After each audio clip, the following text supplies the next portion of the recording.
Wednesday, July 8th, 1877. Victoria came over to play today. It was so nice to have her around. Listening to her talk gave me a break from thinking about my secret. Victoria told me more about the meetings that are coming up in August.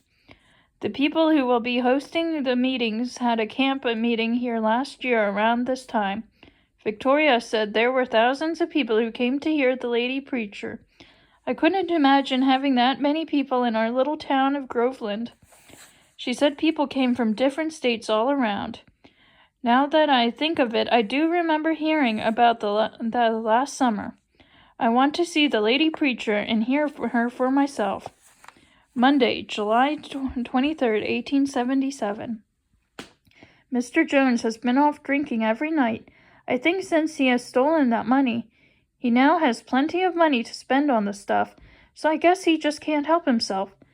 I never hear his wagon return anymore. I guess it's because he doesn't return now until the wee morning hours.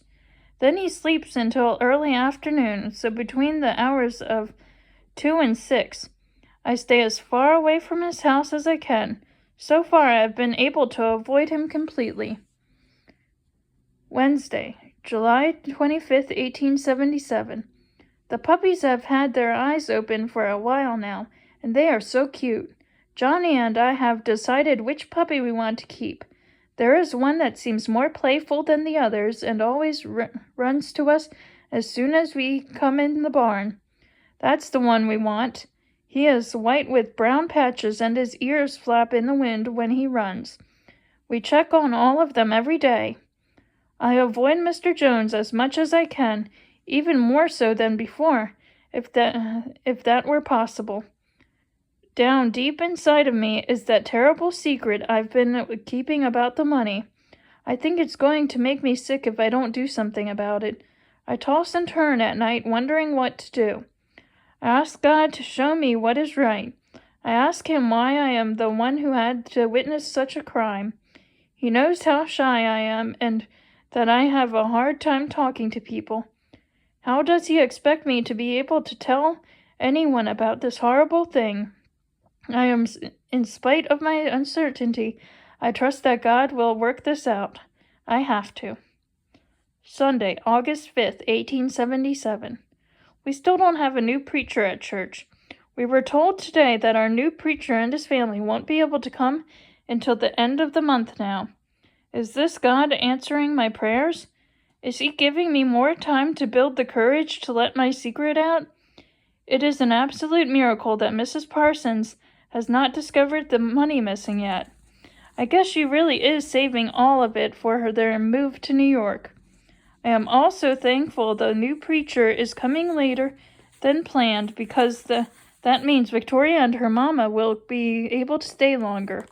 I feel like this is another mercy of God because I cannot imagine having to tell my best friend goodbye when I am already in such a mess. Sunday, August 19th, 1877. The meeting started tonight.